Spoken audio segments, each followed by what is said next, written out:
My friend Caitlin is a nurse, and sometimes she gets tired. So I just want to say, I am so tired that I decided to do something. Sutter Health doesn't staff up enough that nurses can take care of patients, so the nurses decided to do something about it. It sounds like an oxymoron, right? To be so tired to do something. But I am so tired of going to work and having not enough nurses to take care of the people that are on the floor. Hey, Sutter, heads up! The nurses won't give up! Sutter, heads up!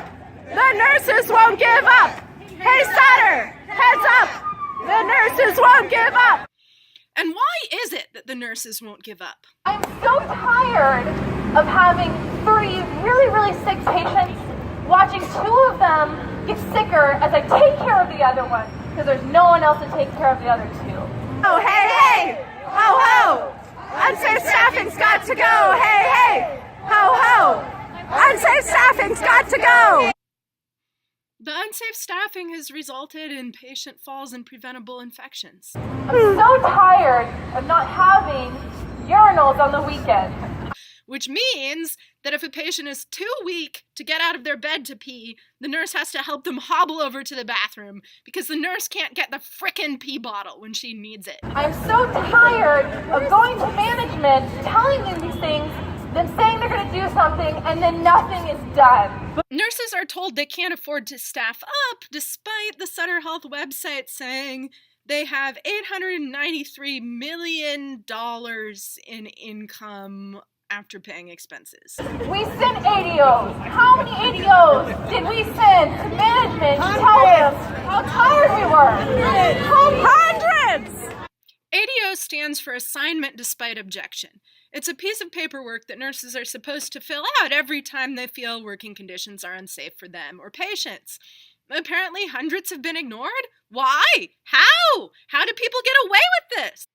When you've tried all the official ways of complaining and no one has listened, this is the only choice you have left, going to the streets, shouting up at the people in the tall buildings who watch you curiously through the windows, wondering what it is you're so excited about, but not going out to ask you why you're so upset.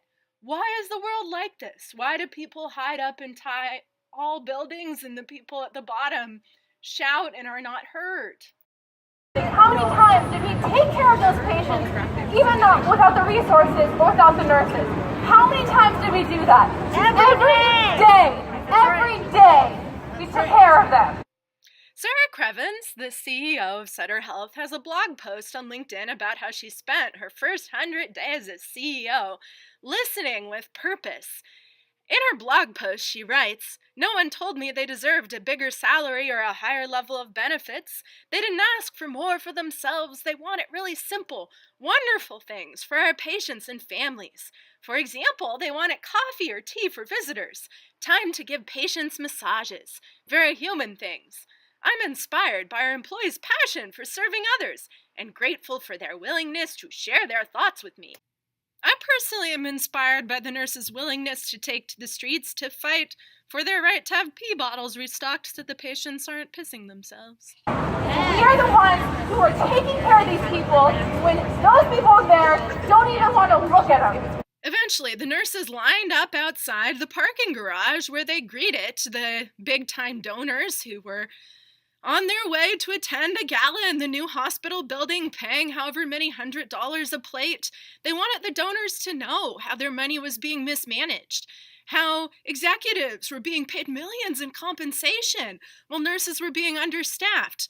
Most of the donors were too frightened of the chanting nurses to open their windows to receive flyers, although a few did.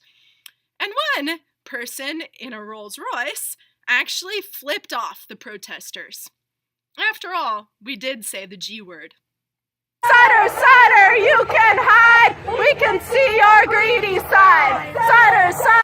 I am not a nurse. I showed up to the rally to support my friend, and I don't know why that person wanted to flip us off, whether he just hated unions or what his deal was. But I do know one thing.